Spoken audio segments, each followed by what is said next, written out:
За би энэ хуулийг дэмжихгүй байгаа.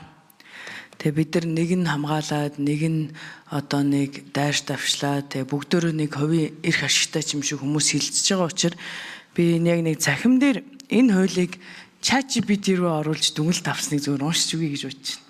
Тэгэхгүй бол одоо энд бүгдөө нэг хүнээс хичээл заалгааж байгаа юм шиг, нөгөө хэд нь өөрсдөө хамгаалаач байгаа юм шиг. За энэ хуулийг хиймэл оюу одоо бид нар цахимжаад улсын хурлынхаа үйл ажиллагаанд бас дүн шинжилгээ хийдэг болсон. Тэгээд манай Монголын нэг хэвлэл мэдээллийн сайт Үнэн News гэдэг сайт энийг ChatGPT руу оруулсан байна. За энэ хуулийг хэтэрхий субъектив байна гэсэн байна.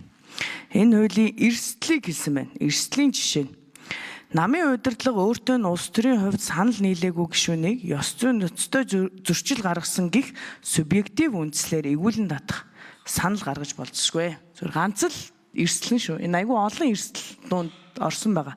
Тэгээ би өнөөдөр энийг магадгүй үдж байгаа залуучуудтай хэлэхэд бид нар эрх чөлөө, үг бодлоо илэрхийлэх эрх, парламентын ардчлалаа хамгаалахын төлөө бас үүнийг эсэргүүцэж байгаа шүү гэдгийг бас онцолж хэлээд цаг зав гаргаад ChatGPT-ээр энийг ороод харчаарай. Cloud байна уу, Gemini байна уу?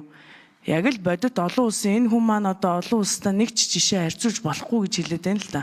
Гэхдээ энийг олон талаас нь дүн шинжилгээ хийгээд хараарай гэж одоо хүсэж байна. За бид нар өнөөдрийн жишээгээр ярих юм бол Хариун зай гишүүн хэлж байна л да. Хүн угаасаа субъектив байх эрсдэлтэй. Бид нар байнга нэг өөрсдөө бодох ёстой. Би хэтэрхий субъектив хандаад байна уу? Энэ асуудалд объектив хандж гин үү? Сая л одоо самбуу гишүүн хэлсэн. Бидний дараа гишүүд биш үү? Бидний дараа дараагийн парламентаа хамгаалах ёстой. Тэрнээс биш бид нар өөрсдөө дараа нь энд суух огт хамаагүй. Яг гоо та эдийн дургуг хүрээ те та эд маань очиод буучхуу жанжаан гэд юу гэж хэлэх нэг тийм падлиг байхгүй юу? Дараа дараагийн магадгүй өс төрөлдөр дарга та нэг өдөр жигсаалтаар гишүүн болоод орж ирээ сууж ивэл би таны эрхийг хамгаалах талаар яриад энийг эсэргүүцэж байгаа юм шүү. Энийг ойлгоорой. Дараа дараагийн айлч намын залуу гишүүд хинч байсан өөрсдийнхаа дуу хоолойгоо яг хүргэдэг байгаасай. Энэ парламент 5 намын төлөөлөлтөд энэ бол бидний үүрэг юм шүү. Нийгэмд бидрээс хүмүүс зүй ёсны ёс зүй шаардж байгаа. Тэрнтэй бол санал нэг байгаа. Гэхдээ шийдэл нь бол огт энэ хууль биш. Өнөөдөр бид нар наара гишүүний асуудлыг яриад ёс зүй шаардаад ямар амар дайралт зохион байгуулалттай хийдэг юм бэ? Миний мэдх ёс зүйгээр нялх биетэй ээж рүү ингэж дайрна гэдэг бол Монгол ёс зүйд байхгүй шүү.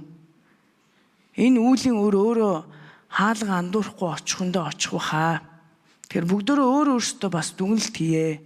Тэгээ сошиалыг удирдах байгаа түүнд одоо хөрөнгө мөнгө цаг заваа зарцуулж байгаа хүмүүстэй ялангуяа хэлэхэд бид нар энэ ёс зүйгүй байгаа гэдэг зүйлээ энэ сошиалд цэвэрлэхээс эхлэх шүү. Тэгэхээр харин бид нар эргээд өнөөдөр ёс зүй ярмаар байвал яаж хүний эрх үг хэлэх эрх чөлөөг хамгаалахын тулд энэ сошиал үнэн зөв байлгах вэ? Энэ Монгол улсын жинхэнэ үндэсний аюулгүй байдалтай холбоотой асуудал болсон шүү.